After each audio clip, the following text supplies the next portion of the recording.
여러분, 안녕하세요. 저는 일상 속에서 쉽게 접할 수 있는 음식들이 우리 건강에 어떤 영향을 주는지 함께 나누고 싶은 사람입니다. 오늘은 우리가 거의 매일 사용하는 식재료, 바로 양파에 대한 이야기입니다. 양파는 몸에 좋다고 알려져 있지만 어떻게 먹느냐에 따라 약이 될 수도 부담이 될 수도 있습니다. 특히 우리 같은 시니어 세대에게는 더욱 중요한 문제일 수 있죠. 혹시 양파를 드신 후 속이 쓰리거나 잠을 설친 경험이 있으신가요? 지금부터 차근차근 사례와 연구를 바탕으로 안전하고 유익한 양파 활용법을 담백하게 전해드리겠습니다. 양파가 우리 몸에 좋다는 건 누구나 아는 사실입니다. 하지만 좋은 음식도 잘못 먹으면 오히려 독이 될 수 있다는 것 알고 계셨나요? 양파 역시 마찬가지입니다. 흔하기 때문에 대수롭지 않게 여기지만 잘못 섭취하면 속쓰림이나 소화 불편을 겪을 수 있습니다. 특히 늦은 밤에 날로 먹는 습관이 대표적인 문제가 되곤 하죠. 이런 현상이 나타나는 이유는 양파에 들어있는 자극 성분 때문입니다. 이 성분들이 위산 분비를 촉진하는데 나이가 들수록 위 점막이 약해지다 보니 더 예민하게 반응하게 됩니다. 젊을 때는 괜찮았던 것들이 60대, 70대가 되면서 부담스럽게 느껴지는 것도 이런 이유에서입니다. 74세 정영만 어르신의 경험을 들어보시면 이해가 더 쉬우실 겁니다. 그분은 평소 양파가 몸에 좋다는 이야기를 듣고 밤마다 생양파를 한 조각씩 드시는 습관이 있으셨습니다. 처음엔 별다른 불편함을 느끼지 못했는데 점차 밤에 속이 쓰리고 잠을 설치는 일이 잦아졌습니다. 처음에는 다른 원인이라고 생각하셨지만 며칠 동안 양파 섭취를 중단해보니 증상이 줄어드는 것을 발견하셨죠. 그렇다고 양파를 아예 포기할 수는 없었습니다. 오랫동안 해오던 습관이기도 했고 실제로 건강에 도움이 된다는 확신이 있으셨거든요. 그래서 섭취하는 방식을 바꿔보기로 하셨습니다. 먼저 시간을 조정했습니다. 밤 대신 점심시간에 드시기 시작했죠. 또한 생으로 드시던 것을 살짝 볶거나 국에 넣어 조리해서 드시기 시작했습니다. 변화는 놀라웠습니다. 일주일 정도 지나자 밤에 속이 쓰린 증상이 현저히 줄어들었고 잠도 훨씬 편안하게 주무실 수 있게 되었습니다. 소화도 한결 수월해졌죠. 그분은 지금도 양파를 꾸준히 드시고 계시지만 예전처럼 불편함을 겪지는 않으십니다. 이 사례에서 알 수 있는 것은 양파를 무조건 많이 아무 때나 먹는 것보다 시간과 방식을 조절하는 것이 중요하다는 점입니다. 생양파보다는 조리된 양파가 위에 부담을 덜 주고 늦은 시간보다는 소화활동이 활발한 낮 시간대가 더 적합합니다. 실제로 실천하실 때는 몇 가지 간단한 방법을 기억해 두시면 좋습니다. 우선 양파는 저녁 9시 이후에는 생으로 드시지 않는 것이 좋습니다. 또한 처음에는 소량으로 시작해서 본인의 몸이 어떻게 반응하는지 관찰해 보시기 바랍니다. 매일 간단한 메모를 해두시면 패턴을 파악하는 데 도움이 됩니다. 그런데 양파에서 우리가 놓치고 있는 부분이 하나 더 있습니다. 바로 양파 껍질입니다. 양파 껍질 여러분은 어떻게 하시나요? 대부분 그냥 버리시죠. 하지만 여기에 의외로 좋은 성분이 숨어 있다는 사실을 아시는 분은 많지 않으실 겁니다. 껍질에는 색소 성분과 섬유질이 풍부하게 들어 있습니다. 물론 직접 먹기에는 질기고 소화하기 어렵지만 간접적으로 활용하면 우리 식단에 자연스러운 변화를 줄 수 있습니다.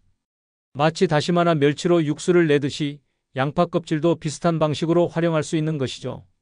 69세 한지우 선생님의 경우가 좋은 예시가 될 것 같습니다.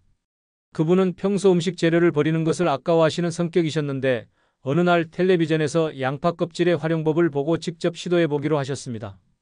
처음에는 반신반의 하셨지만 실제로 해보니 생각보다 간단했다고 하십니다. 그분이 사용하신 방법은 이랬습니다. 양파 껍질을 찬물에 깨끗이 씻어서 티백이나 다시팩에 넣고 국물을 끓일 때 함께 넣어두는 것이었습니다. 직접 먹는 것이 아니라 국물에 우려내는 방식이었죠. 이렇게 하니 국물 맛이 한결 깊어지고 구수해졌다고 하십니다. 처음에는 가족들이 의심스러워했지만 며칠 지나고 나서는 오히려 국물 맛이 예전보다 좋아졌다며 만족해 하셨다고 합니다. 무엇보다 좋았던 점은 소화가 한결 편해졌다는 것이었습니다. 이전에는 가끔 기름진 음식을 먹으면 속이 더부룩했는데 양파 껍질을 우린 국물을 함께 드시니 그런 불편함이 줄어들었다고 하십니다. 하지만 여기서 주의할 점이 있습니다. 껍질을 직접 씹어서 먹을 필요는 없다는 것입니다. 소화에 부담을 줄 수 있거든요. 대신 국물의 향을 내는 용도로만 잠깐 활용하는 것이 좋습니다. 마치 차를 우려내듯이 말이죠. 실제로 활용하실 때는 양파 껍질을 깨끗이 씻어서 티백이나 다시팩에 넣어 사용하시면 됩니다. 국물에 5분에서 10분 정도만 우려낸 후 반드시 건져내시는 것을 잊지 마세요. 너무 오래 우리면 쓴맛이 날 수 있거든요. 이제 양파를 다른 음식과 함께 먹을 때의 이야기를 해보겠습니다. 양파를 어떤 음식과 함께 먹느냐에 따라 건강 효과는 크게 달라집니다.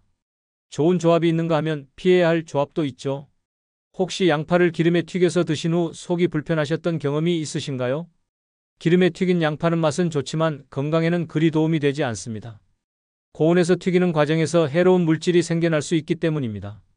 반대로 들기름이나 올리브오일 같은 좋은 기름과 함께 적당히 조리하면 오히려 유익한 성분의 흡수를 도와줍니다.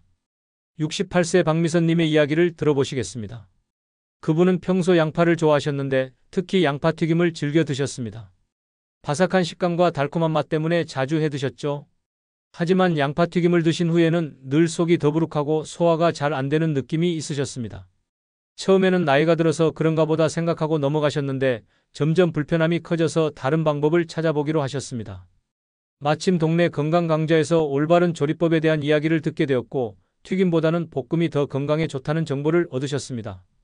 그래서 양파튀김 대신 올리브오일을 조금 두르고 약불에서 천천히 볶는 방법으로 바꿔보셨습니다. 처음에는 바삭한 맛이 없어서 아쉬웠지만 점차 부드러운 단맛에 익숙해지기 시작했습니다. 무엇보다 드신 후 속이 편안해지는 것을 느끼셨죠? 여기서 한 걸음 더 나아가 생선구이나 닭가슴살 요리에 볶은 양파를 곁들여 드시기 시작했습니다. 이렇게 하니 단백질과 함께 섭취하게 되어 포만감도 오래 지속되고 영양 균형도 맞출 수 있었습니다. 무엇보다 소화 부담은 크게 줄어들었다고 하십니다.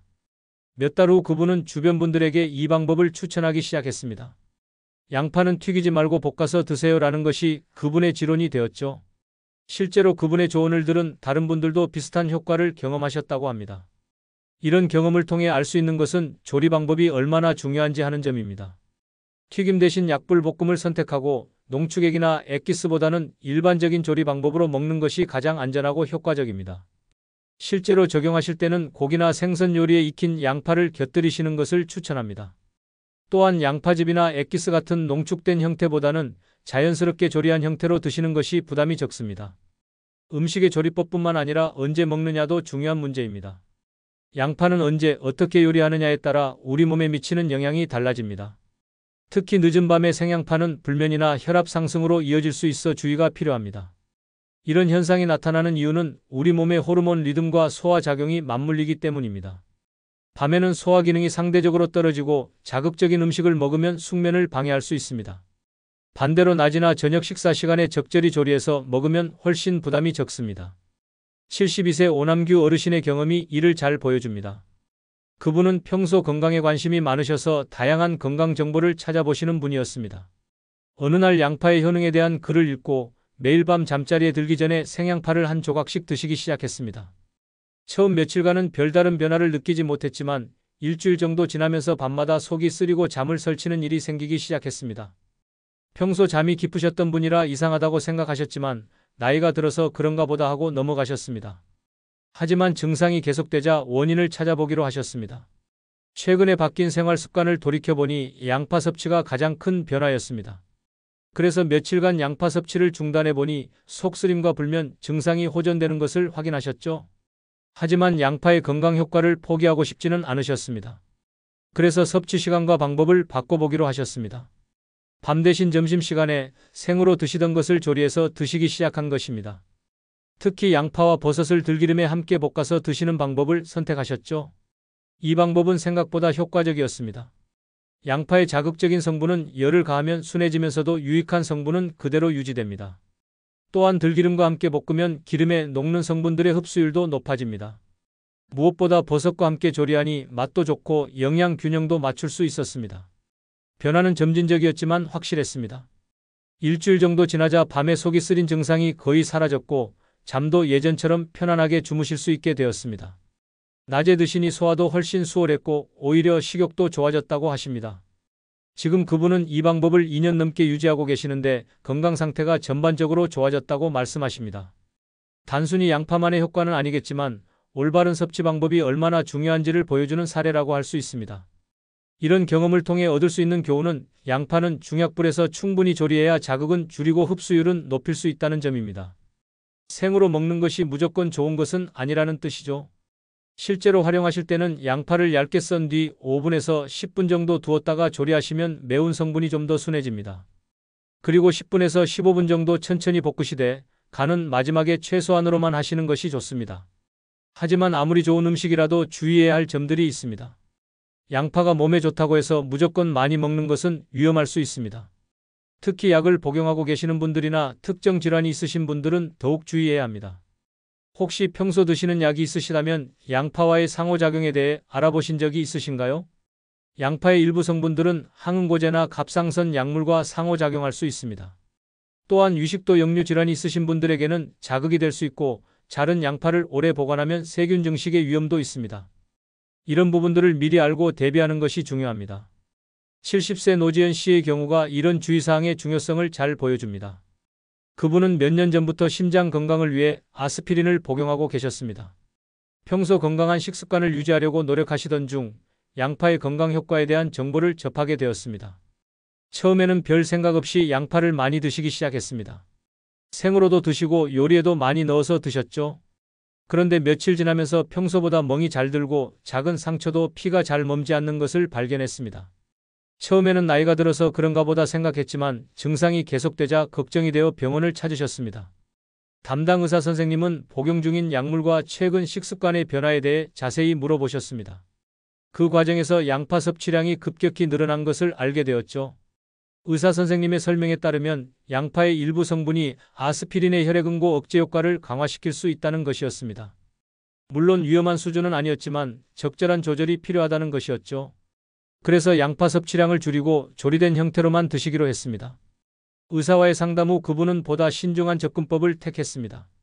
우선 생양파는 완전히 중단하고 조리된 양파를 소량부터 시작해서 몸의 반응을 살펴보기로 했습니다.